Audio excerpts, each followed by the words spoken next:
الحمد لله رب العالمين. الحمد لله نحمده ونستعينه ونستغفره ونؤمن به ونتوكل عليه ونعوذ بالله من شرور أنفسنا ومن سيئات أعمالنا. من يهده الله فلا مضل له ومن يضلل فلا هادي له. وأشهد أن لا إله إلا الله وحده لا شريك له وأشهد أن محمدا عبده ورسوله. بلغ الرسالة وأدى الأمانة ونصح للأمة وكشف الله به الغمة وجاهد في سبيل الله حتى أتاه اليقين.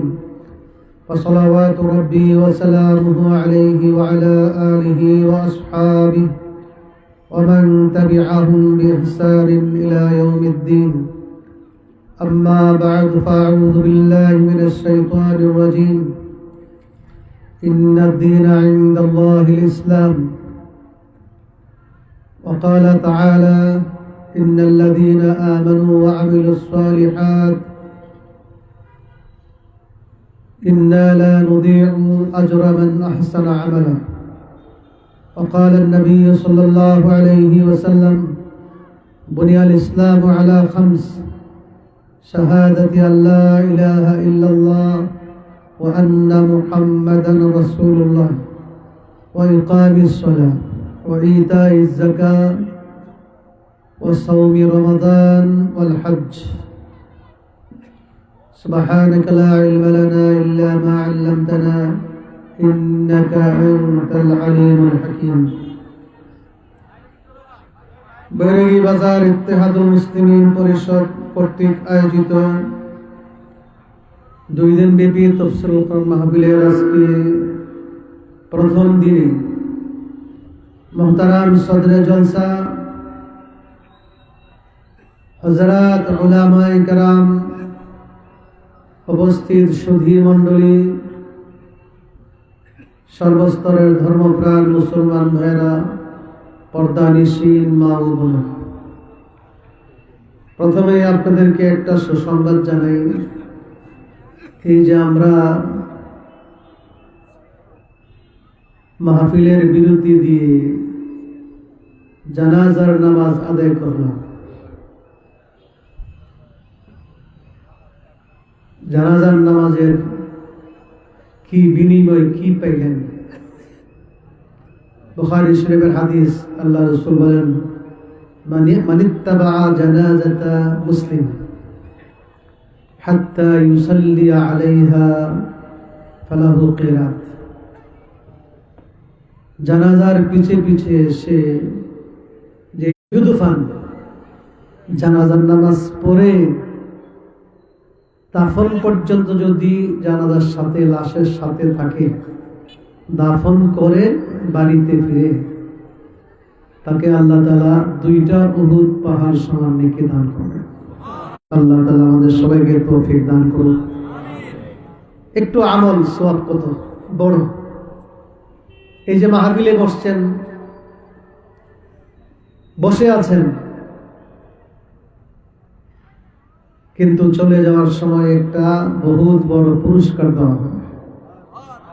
পুরস্কার নেবেন? পুরস্কারটা কি জিলাপি দিলে ভালো হবে না বিরিয়ানি দিলে ভালো হবে? আচ্ছা, জিলাপি এবং বিরিয়ানি এর চাইতে আরো দামি দিলে কেমন হয়?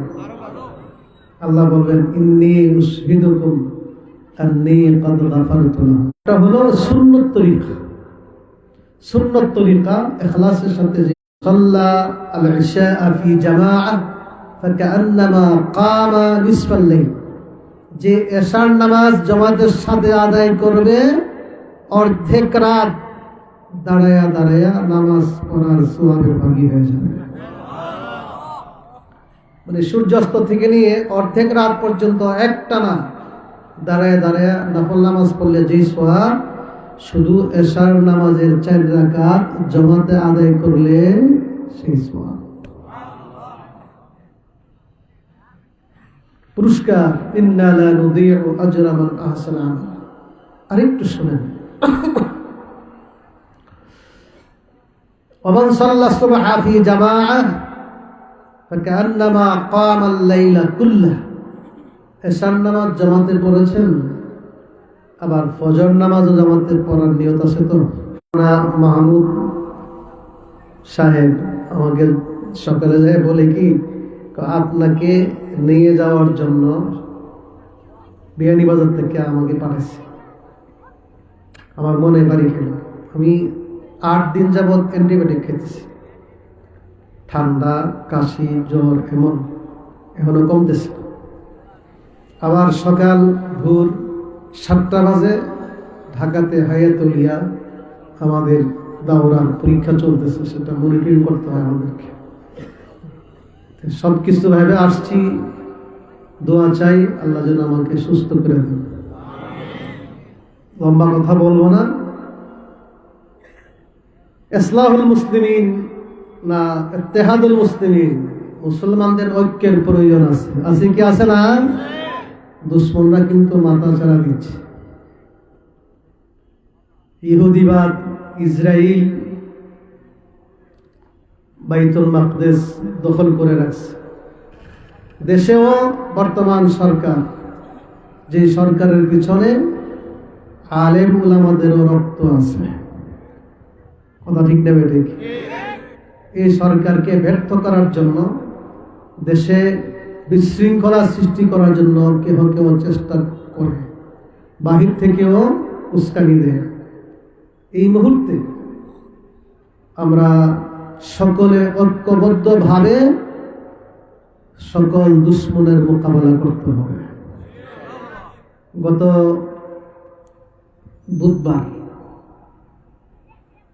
বুধবারে প্রধান উপদেষ্টার কাছে মিটিং ছিল। প্রধান উপদেষ্টা রাখছেন ঐক্য প্রক্রিয়া, কিভাবে সারা দেশ জাতীয় ঐক্য হইতে পারে।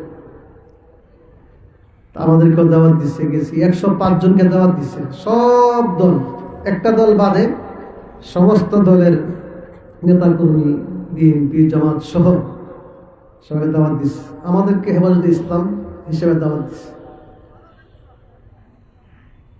জাতীয় ঐক্য করার জন্য, দেশকে এগিয়ে নিয়ে যেতে হলে, দুশ্মনের মোকাবেলা করতে হলে ঐক্যবদ্ধভাবে আন্দোলন চালাইতে হবে। আমাকে দিচ্ছে সর্বপ্রথম বক্তৃতা দেওয়ার জন্য। আমাকে আগে দিল।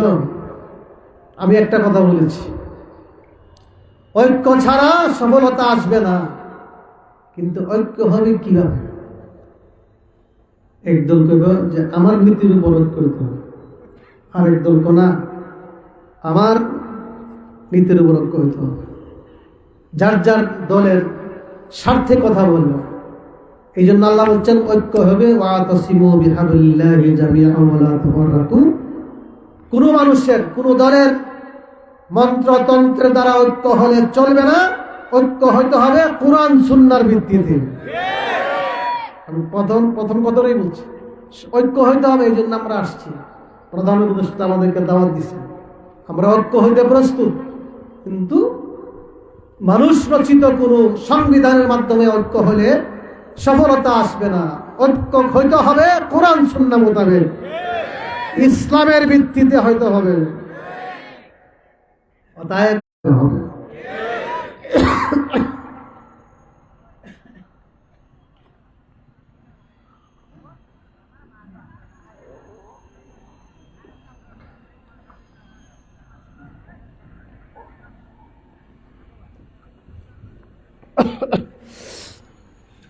এই ব্যাপারে আমরা সমস্ত মুসলমান ঐক্যবদ্ধ। আল্লাহর নবীকে গালি দিবে বাংলার মাটিতে কোন কুলাঙ্গার, তাকে বরদাস্ত করা হবে না। তাকে গ্রেফতার করতে হবে, ফাঁসির মঞ্চে ঝুলাইতে হবে। এটা আমরা সবাই জি জি বলি, স্লোগান দিই, কিন্তু এখন পর্যন্ত আইন করে নাই। আমরা আইন চাই, সংসদে আমরা আইন চাই, ঠিক না ঠিক? যাতে বাংলার মাটিতে কোন নাস্তিক মুরতাদ রাসূলের শানে বেয়াদবি করতে না পারে।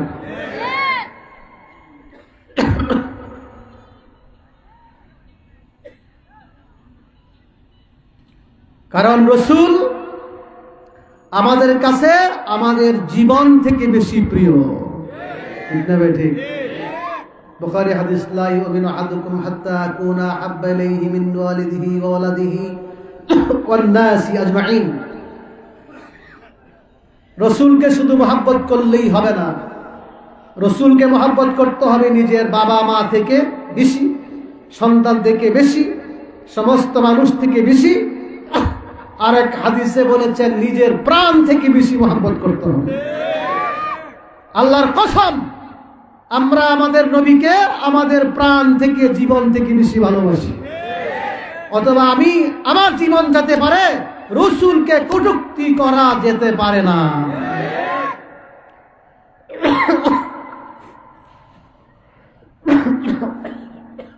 হযরত হাসান ইবনে সাবিত বলেন, মুসলিম শরীফে আছে, ফাইন্না আবি ওয়া ওয়ালিদাহু ওয়া ইরদি লিইরদি মুহাম্মাদিন মিনকুম ওয়াকাউ। আমার বাপ, আমার বাবার বাপ, আমার ইজ্জত, আমার মা বাবার ইজ্জত রাসূলের ইজ্জত রক্ষা করার জন্য কুরবান। আমার ইজ্জত যেতে পারে, আমার বাপ কুরবান হতে পারে, আমার সন্তান কুরবান হতে পারে, আমার জীবন যেতে পারে, রাসূলুল্লাহর ইজ্জতের উপর কোনো আঘাত করলে সহ্য করতে পারবো না। এতটুকু মানসিকতা, নবীর প্রতি মহব্বত আমাদের থাকতে হবে। কথা ঠিক না ভাই? ঠিক। শুধু নবীর মহব্বত করি করি করি করি এ দাবি করলে চলবে?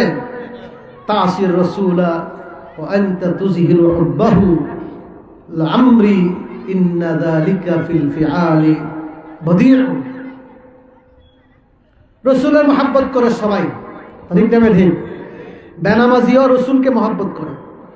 মহব্বতের একটা আমল হলো, মহব্বতের দাবি করলে রাসূলের আদর্শ মতে, সুন্নত মতে জীবনযাপন করতে হবে। রাসূলের সুন্নতের বাইরে কোনো আমল করব না। বলেন রাজি আছেন? রাসূলের সুন্নত, মাথায় টুপি সুন্নত, দাঁড়িয়ে রাখা সুন্নত, সুন্নতি জামা, সুন্নতি খাবার, সুন্নতি লিবাস, আছে কি আছে না? প্রতিটি কাজে সুন্নতকে আমরা পালন করব, সুন্নতকে মহব্বত করব। রাসূল বলেন, মান আহাব্বা সুন্নতি ফাকাদ আহাব্বানি। যে ব্যক্তি আমার সুন্নতকে মহব্বত করে, সে আমি রাসূলকে মহব্বত করল। আর আমি রাসূলকে মহব্বত করলে আমার সাথে একসঙ্গে জান্নাতে থাকবে। সুবহানাল্লাহ। রাসূলের সঙ্গে জান্নাত পেতে কিনা চাননি আপনারা? কেনা কেনা চান বলেন? আল্লাহ তুমি হাতগুলি কবুল করে নাও। আল্লাহ আমাদের সবাইকে তোমার প্রিয় হাবিবের সত্যিকার উম্মত, সত্যিকার প্রেমিক বানায়া দাও। আমরা সবাই চাই রাসূলের সাথে জান্নাত। আমলটা কি? রাসূলের সুন্নত মতো আমল করতে হবে। এটা একটা। রাসূলের সাথে সুন্নত, রাসূলের সাথে জান্নাতে যাওয়ার আমল একটা বললাম, আরেকটা বলবো, প্রাসঙ্গিক বলে যায়।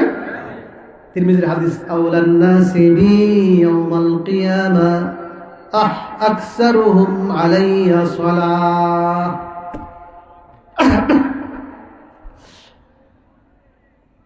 আল্লাহ নবী নিজে বলছেন, যে ব্যক্তি দুনিয়াতে আমি নবীর প্রতি দুরূদ পড়বে বেশি, কিয়ামতের দিন সে আমি নবীর কাছে থাকবে বেশি। সুবহানাল্লাহ। দুরূদ পড়বেন বেশি, নবীর কাছে থাকবেন।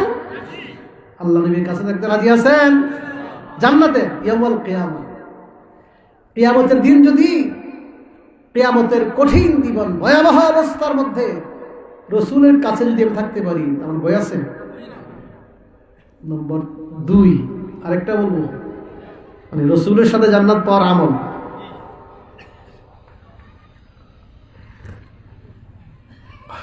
এক সপ্তাহ যাবত আমার ঠান্ডা, দেখেন না কাশ যে জমে গেছে, অ্যান্টিবায়োটিক খেতেছি, কাশ, গলা ব্যথা, জ্বর, এই নিয়ে দায়িত্ব পালন করতে হয়।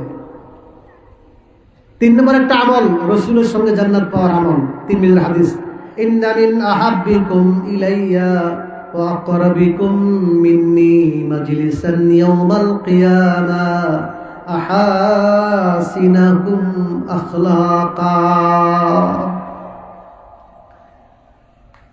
রসুলের সাথে কিয়ামতের দিন জান্নাত পাওয়ার আমল হচ্ছে তোমার আখলাক, আচার আচরণ, চাল চলন সুন্দর করো।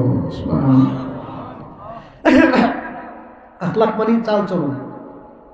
হুজুরের সাথে কিভাবে আচরণ করব, আপনার সাথে কোন ভাষায় কথা বলবো, মা বাবার সাথে, ভাই বোনদের সাথে, বড়দের সাথে, ছোটদের সাথে এমন ভাবে আমি আচরণ করব যাতে কেহই আমার দ্বারা কষ্ট। অনেক যুবক আছে অনেক নম্র ভদ্র, কারোর সাথে কোনো বেয়াদবি করে না, আছে না? এটা সুন্দর আচরণ, উত্তম ব্যবহার, হুসনুল খুলুক। আল্লাহ রাসূল বলেন, যে ব্যক্তি আচার আচরণ সুন্দর তার দুইটা পুরস্কার। একটা হলো সে দুনিয়াতে আমি নবীর সবচেয়ে বেশি প্রিয়। সুবহানাল্লাহ। বেশি বেশি হজ করলে, মাসে মাসে উমরা করলে আমি নবীর বেশি প্রিয় হাদিস পাই নাই। যার আখলাক বেশি সুন্দর, সবার সাথে মধুর ভাষায় কথা বলে, আচার আচরণ ব্যবহার যত বেশি সুন্দর, সে তত বেশি আমি নবীর কাছে প্রিয়। সুবহানাল্লাহ। এবং আকরাবিকুম মিন্নি মাজলিসান ইয়াউমাল কিয়ামা, আখলাক অর্থাৎ চাল চলন যার যত বেশি সুন্দর, সেই ব্যক্তি কিয়ামতের দিন আমি নবীর সবচেয়ে কাছে থাকবে। সুবহানাল্লাহ। পাইলেন তো? আল্লাহ নবীর সঙ্গে জান্নাত পাওয়ার আমল পাইলেন তো? কটা বলছি বলেন তো? তিনটা। আরেকটা বলি, সেটা হলো তিরমিজি মুসলিম শরীফের হাদিস, আনা ওয়া কাফিলুল ইয়াতীমি কাহাতাইনি ফিল জান্নাহ ওয়া আশারা বিস সাবাবাতি ওয়াল উসতা। এতিম বাচ্চা আছে না সমাজে? এতিম চিনেন তো? পিতৃহীন, যার বাবা মারা গেছে, ছোট 15 বছরের নিচে তার বয়স, নিজের আপন মনে থাকতে পারে, আত্মীয় স্বজনের মধ্যে থাকতে পারে, প্রতিবেশী গ্রামবাসী মাদ্রাসার মধ্যে আছে, এতিম বাচ্চা আছে না? আল্লাহ রাসূল বলছেন, এই এতিম বাচ্চার দায় দায়িত্ব যে নিবে, বাপ নাই, তার সম্পদ মানুষ গ্রাস করতে চায়, ক্ষেত দখল করতে চায়, বাড়িটা দখল করতে চায়, সে যে অবুঝ, এটা বলছে না।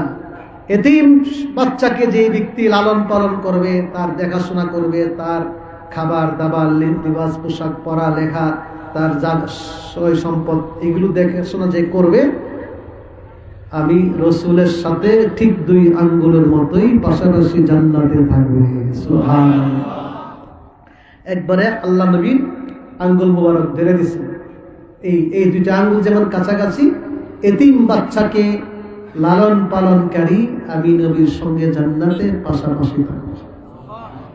এতিম থাকলে একটু দয়া করেন। আরেক হাদিস, মান ওয়াদাআ রাসাহু মান ওয়াদাআ ইয়াদাহু আলা রাসি ইয়াতীম কাতাবাল্লাহু বিকুল্লি শা'রাতিন মাসাতহু হাসানাহ। আদর করেন শুধু এতিম বাচ্চাকে, বাবার আদর থেকে সে বঞ্চিত। আমাদের নবী এতিম ছিলেন, জন্ম থেকেই এতিম, মার পেটে থাকতেই বাবা মারা গেছে, আবার 6 বছর বয়সে মা আমেনা মারা গেছে। এতিমের কি গুরুত্ব! এতিমের আদর করে, মাথার মধ্যে যদি হাতটা রাখেন, মাথার মধ্যে হাত বুলাই আদর করে না, আদর করলে এই মাথার যতটা চুল তার হাতে স্পর্শ করবে, এতটা নাকি আল্লাহ তার আমলে লিখবে। সাবধান, এতিমের মাল কিন্তু আত্মসাৎ করার চেষ্টা করি না, তাহলে আল্লাহ বলেন, ইন্নাল্লাযীনা ইয়াকুলুনা আমওয়ালাল ইয়াতামা যুলমা ইন্নামা ইয়াকুলুনা ফী বুতুনিহিম নারা ওয়া সায়াসলাউনা সাঈরা। যারা জুলুম করে, এতিমের সম্পদ খায়, এতিমের সম্পদ ভক্ষণ করবে, যে সে পেটের মধ্যে অগ্নি ভক্ষণ করে। এতিমের খাবার খাইতেছ না, আগুন খাইতেছ, আগুন, পেটে আগুন জ্বলবে, মৃত্যু মৃত্যুর পরে জাহান্নামে জ্বলতে হবে। কয়টা আমল বললাম? কিসের আমল মন থাকবে তো? 4টা আমল করা সহজ, দুরূদ শরীফ বেশি পড়া সহজ।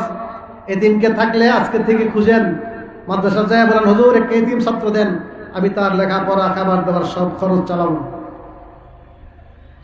আর আখলাক ব্যবহার আমরা সুন্দর করব। আল্লাহ তাআলা আমাদের সবাইকে তৌফিক দান করুন। আরেকটা আছে, এক সাহাবী যায় বলেন হুজুর আমি একটা চাই, একটা দরখাস্ত। কি বলো? আপনার সাথে জান্নাতে যেতে চাই। আল্লাহ রাসূল বলছেন এটা কি বলছো?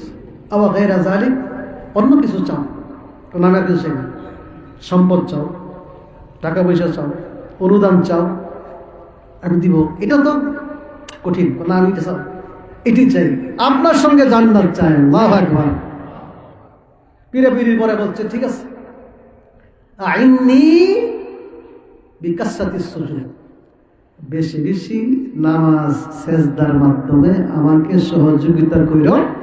বেশি বেশি নামাজ, নফল নামাজ, তাহাজ্জুদ নামাজ পড়লে ইনশাআল্লাহ কিয়ামতের দিন আমার সঙ্গে জান্নাতে থাকতে পারবা। নামাজ পড়বেন বেশি, বেশি 5 ওয়াক্ত পড়বেন, কথা ঠিক না? ঠিক। আজকের ফজর নামাজ পড়ছি আমরা সবাই, একজন বেশি ইনশাআল্লাহ। হাত তুলতে বলি নাই, তারপর হাত তুলছেন খুব কম। বোঝা গেল অনেকেই ফজর নামাজ পড়ে না, কথা ঠিক না? ঠিক। সারা বছর ওয়াজ শুনলে যদি ফজর নামাজ কাজা করে লাভ হইব? সারা রাত বয়ান শুনবো, ফজর সময় ঘুমাইব। এই ওয়াজ শোনার তফসিল শুনবো লাভ। আজকে ফজর নামাজ জামাতে পড়বেন কে কে বলেন? আমি ওয়াদা করলাম, আমি তো মুসাফির মানুষ, অসুস্থ মানুষ, ব্রাহ্মণবাড়িয়া যায় আবার ঢাকা যেতে হবে। ইনশাআল্লাহ ফজর নামাজ জামাতে পড়বো, আপনারা পড়বেন তো? আল্লাহ রাসূল বলেন মান সাল্লা সুবহা ফাকাদ দাখালা ফি জিম্মাতিল্লাহ, তিরমিজির হাদিস। ফজর নামাজ ওয়াক্ত মতে নিয়মিত যথাযথভাবে আদায় করলে আল্লাহ তাআলা তোমার জিম্মাদার হয়ে যাবেন। যাও যুবক, যাও ব্যবসায়ী, চাকরিজীবী, কৃষক, শ্রমিক, মহিলা, যেখানে কাজ করতে যাও, ফজর নামাজ ঠিক মতো পড়ছো, আল্লাহ তাআলা তোমার নিরাপত্তার জিম্মাদার হয়ে যাবে। ফজর নামাজ কাজা করবো না, রাজি আছেন না? আরো বলেন মান সাল্লাল বারদাইনি দাখালাল জান্নাহ, বুখারী হাদিস। ফজর নামাজ পড়তে কঠিন লাগে বেশি, ঘুমের সময় তো, আর শয়তানে ভর করে। শয়তানে বলে কি আলাইকা লাইলুন তাবিলুন ফারকুদ, বেটা ভালো করে ঘুমা, আরো লম্বা সময় আছে, ঘুমা ঘুমা ঘুমা। হঠাৎ করে উঠে দেখে সূর্য উঠে গেছে, শেষ। এই জন্য শয়তানের থেকে, শয়তানের সাথে জেহাদ করে অক্তমতে ফজর নামাজ যে ব্যক্তি পড়বে, আবার আসর নামাজ পড়বে, শুধু এই ফজর আসরের বিনিময়ে তুমি জান্নাতে প্রবেশ করবে। বাকি দিয়ে নকিয়ার দ্বারা দরাজাত বলো না। ফজর নামাজের দাম কত? আরেকটা হাদিস বলবো। ফজর আসর কাজা করবেন, ফজর নামাজ কাজা হয়ে গেছে, মসজিদ খালি। আসরের সময় অনেকে ঘুমায়। বুখারী হাদিস, ইন্নাকুম সাতারাউনা রাব্বাকুম কামা তারাউনা হাযাল কামার লাইলাতাল বদর লা তুদামুনা ফি রুয়াতিহি ফাইন তাসতাতিউ আল্লা তুগলাবু আলা সালাতিন ক্বাবলা তুলুইশ শামস ওয়া আলা সালাতিন ক্বাবলা গুরুবিহা ফাফআলু। লম্বা হাদিসটা পড়লাম বরকতের জন্য। অর্থ হইল ফজর এবং আসর নামাজ যদি তোমার কাজা না হয়, সূর্য উদয়ের আগের নামাজ কোনটা? এটা ফজর। সূর্য উদয়ের আগে ফজর, সূর্য অস্তের আগে, ঠিক হাদিস এমনি বলছেন, সূর্য উদয়ের আগের নামাজ, সূর্য অস্তের আগের নামাজের কাছে যদি তুমি পরাজিত না হও, অর্থাৎ কাজা না হয়, তাহলে এর বিনিময়ে কিয়ামতের দিন পূর্ণিমার চাঁদের মতন ডাইরেক্ট আল্লাহকে দেখতে পাবে। আল্লাহর দিদার নসিব হবে ফজর আসরের বিনিময়ে। পড়বেন তো ইনশাআল্লাহ? আল্লাহ তাআলা এই জামাতকে কবুল করুন। আমি আয়াত পড়েছিলাম, এই আল্লাহর দরবারে ইসলাম ছাড়া অন্য কিছু গ্রহণ করা হবে না। আমাদের ধর্ম কি? বলেন ধর্ম কি? ইসলাম চলবে। ইসলাম ছাড়া বাংলাদেশে কল্যাণ, শান্তি, সমৃদ্ধি আসবে না। ঠিক না? ঠিক। অতএব ইসলামের জন্য আমরা জান মাল দিতে প্রস্তুত। কথা ঠিক না ঠিক? ইন্নাদ-দীনা ইনদাল্লাহিল ইসলাম। আল্লাহ রাসূল বলছেন ইসলাম ভিত্তি করা 5টা। বুনিয়াল ইসলাম আলা খামস। 1 নম্বর শাহাদাতে আল্লাহ ইলাহা ইল্লাল্লাহ ওয়া আন্না মুহাম্মাদান রাসূলুল্লাহ। কালিমা শাহাদাত পড়ছি তোমরা? এখন পড়েন একবার, পড়েন আশহাদু আল্লা ইলাহা ইল্লাল্লাহ ওয়া আশহাদু আন্না মুহাম্মাদান আবদুহু ওয়া রাসূলুহু। পড়ছেন তো? আল্লাহ রাসূল বলছেন বুখারী হাদিস, খালিসান মিন নাফসি, সাচ্চা দিলে এই কলিমা যে পড়বে হারামাহুল্লাহু আলান নার, জাহান্নামের আগুন তার জন্য হারাম হয়ে যাবে। অনেক দামি, অনেক দামি। শুধু লা ইলাহা ইল্লাল্লাহ কত দামি জানেন? আল্লাহ বলেন ইয়া মূসা লাউ আন্না সামাওয়াতি সাবআ ওয়া মান ফীহিন্না ওয়াল আরদিনা সাবআ ফী কিফা ওয়া লা ইলাহা ইল্লাল্লাহু ফী কিফা লামালাত বিহিন্না লা ইলাহা ইল্লাল্লাহ। মূসা নবীকে বলেন, মূসা 7 আসমান 7 জমিন যদি তুমি এক পাল্লায় রাখো, 7 আসমান 7 জমিন এক পাল্লা, আর ছোট্ট একটা কাগজের মধ্যে লা ইলাহা ইল্লাল্লাহ লিখে যদি আরেক পাল্লায় রাখো, 7 আসমান 7 জমিনের পাল্লা হালকা হয়ে উপরে উঠবে, শুধু লা ইলাহা ইল্লাল্লাহর পাল্লা ভারী হয়ে দিচ্ছে চলে।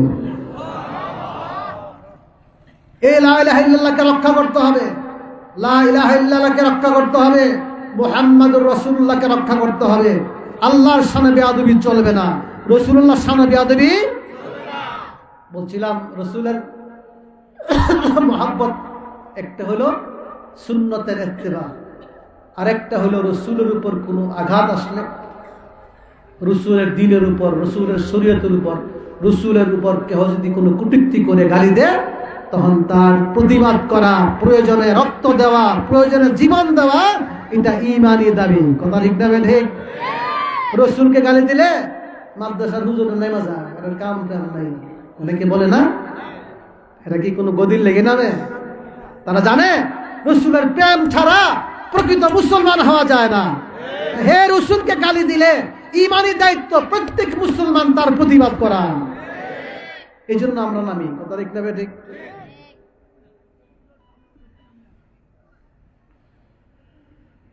আল্লাহু আকবার। তাহলে ইসলামের ভিত্তি কয়টা হলো? একটা হলো কলিমা বললাম, 2 নম্বর ইকামিস সালাহ, নামাজ কায়েম করা, 3 নম্বর ইতাইজ যাকাত, যাকাত আদায় করা, 4 নম্বর সওমি রমাদান, এই কয়েকদিন পরে রমজান আসবে, 5 নম্বর হল হজ, বাইতুল্লাহর কি করা? হজ করা। এই 5টা জিনিস আমরা মানি কিনা বলেন? আবার বলি, কলিমা, নামাজ, যাকাত, যাকাত 3 নম্বর, রোজা 4 নম্বর, নম্বর ঠিক রাখতে বলতেন। আবার বলি, কলমা শাহাদাত 1, 2 নম্বর কি? নামাজ, 3 নম্বর যাকাত, 4 নম্বর রোজা, 5 নম্বর। 5টা তো সবই আমরা মানি। এগুলি মানার কারণে তো তাফসীরে আসছি হুজুর। কথা ঠিক না বেঠিক? মানি কিনা? তাহলে আমরা ইসলামকে মানি, নামাজ পড়ি, ইনশাল্লাহ রমজানে রোজা রাখবো, ইনশাল্লাহ মাল থাকলে যাকাত দিব, আরো মাল থাকলে হজ করবো। কথা ঠিক না ঠিক? সন্দেহ আছে? নিয়ত আছে তো? আর নিয়ত করেন মিয়া। আমরা জানলে কি কিতাব পড়াইতাম, কিতাবুল হজ, হজের অধ্যায় যখন পড়াইতাম, অন্তর থেকে একটা দোয়া আসতাম, আল্লাহ কোন দিন হজটা করতাম। আল্লাহ বান্দার দিল দেখে দোয়া করতে থাকেন, হঠাৎ করে আল্লাহ কবুল করে ফেলবেন। ঠিক? হজ করতে চান কি চান না? ইসলাম মানি, অর্থাৎ এই 5টা জিনিস মানি, আল্লাহকে মানি, আল্লাহর উপর কটূক্তি করা হলে জান দিতে প্রস্তুত আছি। রসুলকে শুধু মানি না, রসুলের জন্য রক্ত দেওয়ার জন্য প্রস্তুত আছি। কথা ঠিক না ঠিক? অতএব ইসলামকে আমরা মানি, ইসলামকে আমরা হেফাজত করি। নামাজ পড়ছেন তো, ইসলামের একটা ভিত্তি হেফাজত করছেন। কলমা পড়ছেন, ইসলামের একটা রুকন হেফাজত করছেন। যাকাত দিলে আরেকটা রুকন। রমজানের রোজা রাখবেন, ইসলামের রুকন হেফাজত হইল। হজ করলে ইসলামের রুকুন হেফাজত হইল। লিহাজা অতএব আপনারা আমরা সকলেই হেফাজতে ইসলাম করি। ঠিক না ঠিক? ইসলাম করি কিনা? ইসলাম করি তো? আমি শুনছি আমার ভাই বলছেন যে এখানে হেফাজতে ইসলামের যখন কর্মসূচি আসে, ইত্তেহাদুল মুসলিমিন একত্রতা ঘোষণা করে আমরাও আন্দোলন করি। এটা এই ইত্তেহাদুল মুসলিমিনের ভাইয়েরা আমাকে বলছেন, এই জন্য কথাগুলি বললাম। হেফাজতে ইসলামের রাজনৈতিক কোনো এজেন্ডা নাই, কিন্তু ইসলাম নিয়ে কথা বলে। ইসলামের উপর আঘাত আসলে দাঁত ভাঙ্গা জবাব দেওয়ার জন্য প্রস্তুত। দেশের লক্ষ লক্ষ আলেম, কোটি কোটি তৌহিদ জনতা ইসলামের বিরুদ্ধে ষড়যন্ত্র চললে তার দাঁত ভাঙ্গা জবাব দেওয়ার জন্য আমরা সবাই প্রস্তুত আছি। আছি কি আছি না?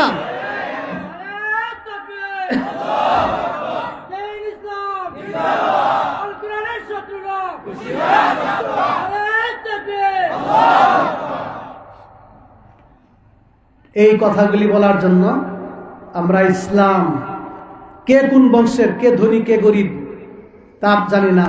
বস সালমানে ফার্সি বলেছিলেন, আবিল ইসলাম, আমার বংশের নাম হলো ইসলাম, আমার বাবা হলো ইসলাম। আবিল ইসলাম লা আবা আলী সিওয়াহু ইযা ইফতাখারু বিকাইসিন আও তামিমি। বিভিন্ন বংশের দ্বারা ফখর করো, আমি ফখর করি ইসলামের দ্বারা। ইসলামের দ্বারাই মুসলিম জাতি সম্মানিত হয়েছে। কথা ঠিক না ঠিক? ইসলাম ছাড়া আর কিছু মানে না। ইসলাম ছাড়া, ইসলামের বিরুদ্ধে যারা বলবে, সামনের নির্বাচনে এই দেশের মানুষ প্রত্যাখ্যান করবে তাদেরকে। ঠিক না ঠিক? ইসলামের কথা বলবে, তাদের সাথে আমরা আছি। কথা ঠিক না ঠিক? আমরা বারবার মিটিংয়ে প্রধান উপদেষ্টা ডক্টর ইউনূস সাহেবের কাছে একথা পরিষ্কার বলে আসছি, আমরা আপনাদের সাথে আছি। এই 4-5 আগস্টের এই আন্দোলনের মধ্যে এই 87 জন আলেম তালেবে ইলম জীবন দিয়েছে, শাহাদাত বরণ করেছেন। ঠিক না ঠিক? অতএব আলেমদের রক্ত আছে। অতএব এই ইসলামের জন্য, দেশের জন্য আমরা সব সময় রক্ত দিতে প্রস্তুত আছি। কথা ঠিক না ঠিক? ইসলামের জন্য যেমন দিব, নিজের রাষ্ট্র রক্ষা করার জন্য দেওয়া, এটাও জিহাদ। কথা ঠিক না ঠিক? দেশপ্রেম ইসলামের একটা নির্দেশ। রাসূল সাল্লাল্লাহু আলাইহি ওয়াসাল্লাম আল্লাহ নবীকে ভালোবাসেন, আল্লাহ নবী জন্মভূমি মক্কাকে ভালোবাসতেন। কথা ঠিক না ঠিক? মক্কা ছেড়ে যখন হিজরত করে মদিনা চলে যান, চোখের পানি ফেলেন, কাবার সামনে গিয়া বলেন, ইয়া কাবা ইন্নাকি লা আহাব্বুল বিলাদি ইলাইহি। এই কাবা, এই মক্কা, তুমি তো সারা পৃথিবীর মধ্যে তুমি আমার কাছে বেশি প্রিয়, কিন্তু তারপরও তোমাকে ছেড়ে যেতে হচ্ছে কেন? ওয়ালাউলা আন্না কওমাকি আখরাজুনি মা সাকানতু গায়রাক। হে মক্কা, কাবা, তোমার কওম যদি আমাকে মক্কা থেকে বের করে না দিত, আমি জীবনে মক্কা ছেড়ে কোথাও বসবাস করতাম না। দেশপ্রেম প্রমাণ হয় কিনা? জন্মভূমির মহব্বত, দেশপ্রেম হাদিসে আমরা পাই। মদিনা গেছে সাহাবায়ে কেরামের জ্বর, তখন জ্বর বেশি ছিল মদিনাতে। হ্যাঁ, বেলাল জ্বরে কাঁপতেছে, আবু বকর জ্বরে মন মানে না, মক্কা যাবো গা, মক্কা যাবো গা। এই কথা শোনার পরে আল্লাহ নবী দোয়া করছেন, আল্লাহুম্মা হাব্বিব ইলাইনাল মাদিনা। বুখারী হাদিস, আল্লাহুম্মা হাব্বিব ইলাইনা মদিনা কা হুব্বিনা লি মক্কা আও আশাদ্দা হুব্বা। আল্লাহ, মক্কাকে যেমন আমরা মহব্বত করতাম, মক্কার ভালোবাসা যেমন আমাদের অন্তরে আছে, এর চাইতে বেশি মদিনার মহব্বত আমাদের অন্তরে সৃষ্টি করে দাও। এরপরে মদিনার মহব্বত আল্লাহ সৃষ্টি করছেন। সাহাবায়ে কেরাম আর মক্কা ছেড়ে মদিনা যেতে রাজি না। সুবহানাল্লাহ। তাহলে এই সব কিছুর দ্বারা আমরা দেশপ্রেম শিক্ষা পাই হাদিসের দ্বারা। অতএব দেশকে ভালোবাসি, দেশের জন্য আন্দোলন করতে হয়, ত্যাগ করতে হয়, প্রয়োজন হলে রক্ত দিতে হয়, আমরা প্রস্তুত আছি। কিন্তু দেশের বিরুদ্ধে ষড়যন্ত্র বরদাস্ত করা হবে না, ইসলামের বিরুদ্ধে ষড়যন্ত্র করা বরদাস্ত করা হবে না। আল্লাহ তাআলা আমাদের সবাইকে তৌফিক দান করুন। আমি অল্প কথাবার্তা আপনাদের সামনে বললাম। আমি অসুস্থ, আবার হায়াতে উলিয়ার পরীক্ষা চলতেছে। এই 7টার আগে ঢাকা যায় পৌঁছতে হবে। এই জন্য আমি আপনাদের কাছ থেকে বিদায় নেই, দোয়া চাই। অনেক খুশি হলাম এত সুন্দর মাহফিল আপনারা করার জন্য। মুখতাসার দোয়া করেন, আল্লাহুম্মা সাল্লি আলা মুহাম্মদ ওয়া আলা আলি মুহাম্মদ ওয়া বারিক ওয়া সাল্লিম কামা তুহিব্বু ওয়া তারদা আদাদা মা তুহিব্বু রাব্বানা ওয়া তারদা। আল্লাহ আমাদেরকে মাফ করে দাও। আল্লাহ এত সুন্দর মাহফিল যারা আয়োজন করেছেন তাদেরকে মাফ করে দাও। আল্লাহ এই মাজমাকে তুমি কবুল করো। আল্লাহ আমাদের জন্য জান্নাতের ফয়সালা করো। আল্লাহ আমাদের জন্য জান্নাতের ফয়সালা করো। আমাদের জন্য, আমাদের মাতা পিতা সবার জন্য জান্নাতের ফয়সালা করো। আল্লাহ জাহান্নামের আগুন আমাদের উপর হারাম করে দাও। আল্লাহ এই মাহফিলকে তুমি কবুল করো কিয়ামত পর্যন্ত ইসলাম রক্ষা করার জন্য। আল্লাহ এই মাহফিলকে তুমি কবুল করো। আল্লাহ আমাদের দেশকে তুমি হেফাজত করো, আমাদের দেশকে তুমি হেফাজত করো। আল্লাহ ফিলিস্তিনকে তুমি হেফাজত করো।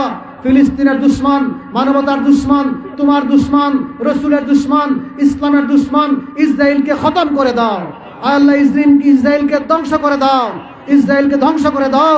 সারা বিশ্বের মুসলমানকে ঐক্যবদ্ধভাবে ইসরায়েলের বিরুদ্ধে জিহাদ করার তৌফিক দান করো। আল্লাহ অনেক রোগী, ঘরে ঘরে রোগী, হাসপাতালের রোগী তুমি শিফা দান করো। আল্লাহ যারা মুর্দেগান আছেন এই এলাকার সমস্ত মুর্দেগানকে মাগফিরাত দান করো। আল্লাহ অনেক উলামায়ে কেরাম দুনিয়া থেকে চলে গেছেন, অনেকের মা বাপ কবর আছেন, সকলের কবরকে জান্নাতের বাগান বানায় দাও। ربنا تقبل منا انك انت السميع العليم وتب علينا انك انت التواب الرحيم. اللهم احفظنا من بين ايدينا، اللهم استر عوراتنا وامن روعاتنا، اللهم احفظنا من بين ايدينا ومن خلفنا وعن ايماننا وعن شمائلنا من فوقنا ونعوذ بعظمتك ان نقتل من تحتنا. وصلى الله على النبي الكريم وعلى اله واصحابه اجمعين وسبحان ربك رب العزه عما يصفون وسلام على المرسلين والحمد لله رب العالمين. السلام عليكم.